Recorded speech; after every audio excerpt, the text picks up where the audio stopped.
Foods That Heal Pageant.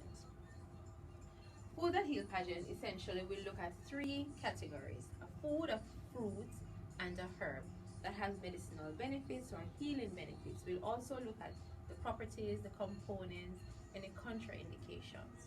The first one we'll start is the food sweet potato. Sweet potato, commonly called Ipomoea batata, is a root vegetable from Central America. A medium sweet potato is approximately 5 inches long, so maybe twice your thumb, weighs 130 grams and contains 112 calories. So we know that it's not a very high calorie dense food.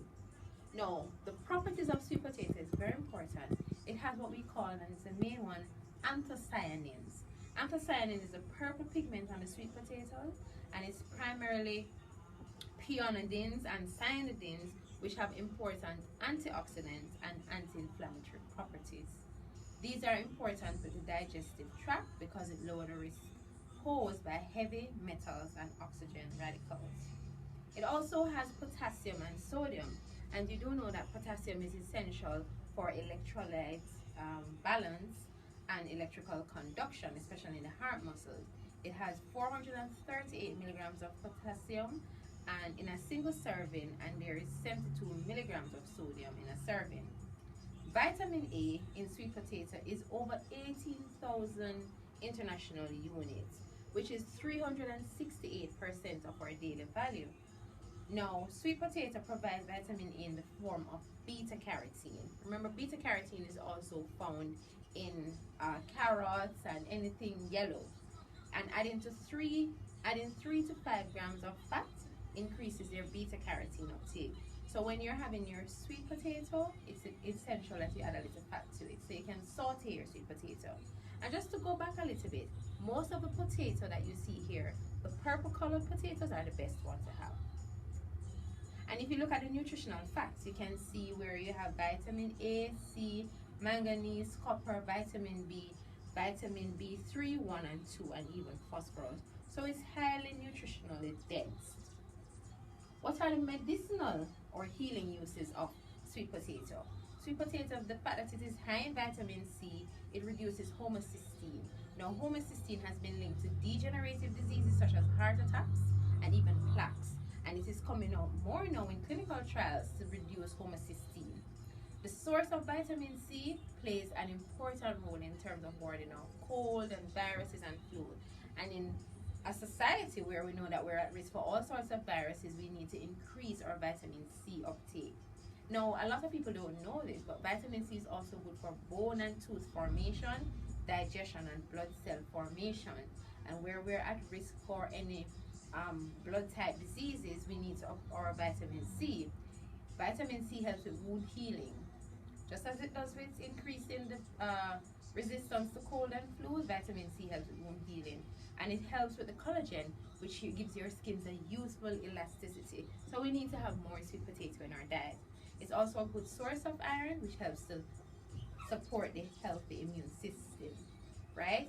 It also helps with red and white blood cell production, resistance to stress, and it also helps to metabolize protein. And just to wrap up a few things, is that sweet potato has vitamin D, which for countries where you don't have adequate sunlight, that's also an essential aspect. It helps to increase our energy levels. And vitamin C, which we spoke about, helps with the formation of the blood cells. Magnesium provides a good source of relaxation and anti-stress. It is necessary for healthy heart, blood, and bone. Okay? And I don't know if you also recognize that sweet potato, even though it is sweet, it does not increase your glycemic levels. It's the natural sweetness of the sweet potato. It helps to maintain a normal glycemic levels. There are no contraindications for sweet potato unless you have a hypersensitivity to it. But normally, sweet potato is a fantastic food to include in your diet. Let's talk a little bit about turmeric. Now, the scientific name for turmeric is Curcuma longa. Turmeric is becoming now a household name. Turmeric is from the ginger family, Rhizomatous or herbaceous. It's from the Zinziberaceae. It's native to South Asia, and it's a very common Asian spice. So a lot of the Asians, you notice they use a lot of curry, right?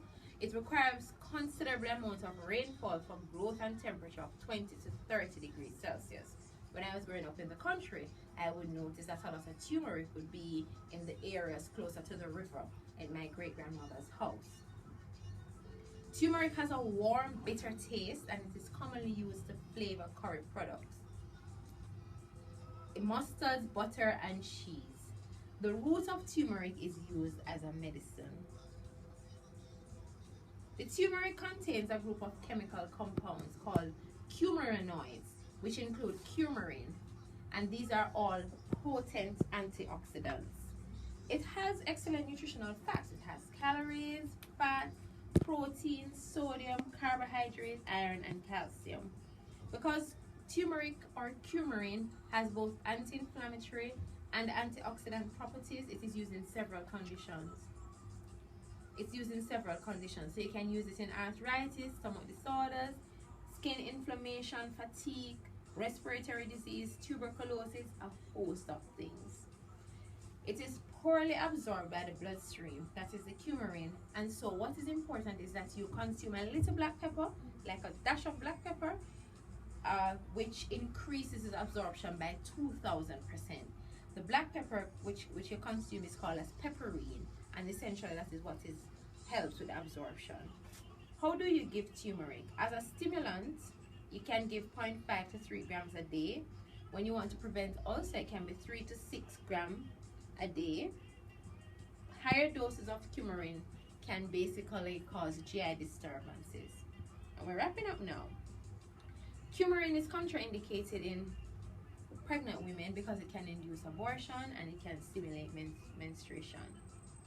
The last one we're going to talk about is the fruit papaya.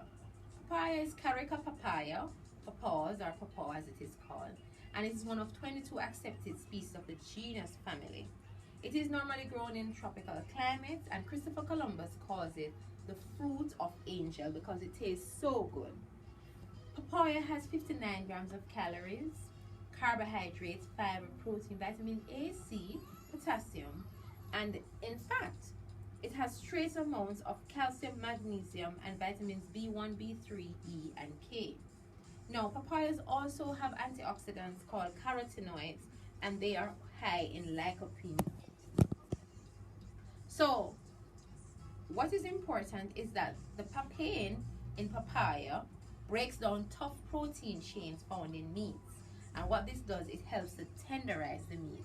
So a lot of restaurants will have papain as a part of their culinary mechanisms. Now, papaya helps to lower cholesterol, it helps with weight loss, it prevents signs of aging because it has the vitamin C and E, so it helps with your skin, prevents free radical, it boosts your immunity. There's 200% of our daily requirements of vitamin C in papaya.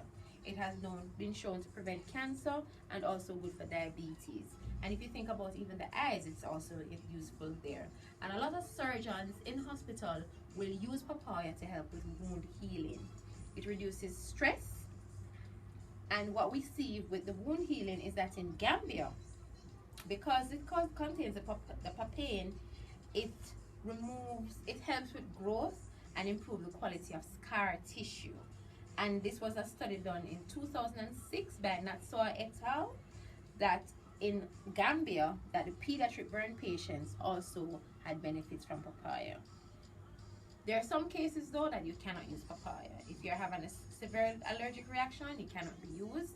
Also, if somebody's pregnant, the unripe papaya should not be eaten, right? Because it can stimulate contraction because it has a high latex content.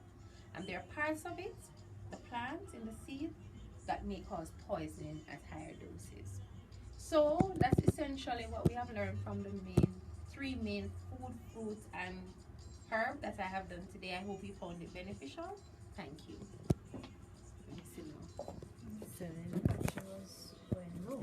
Yes.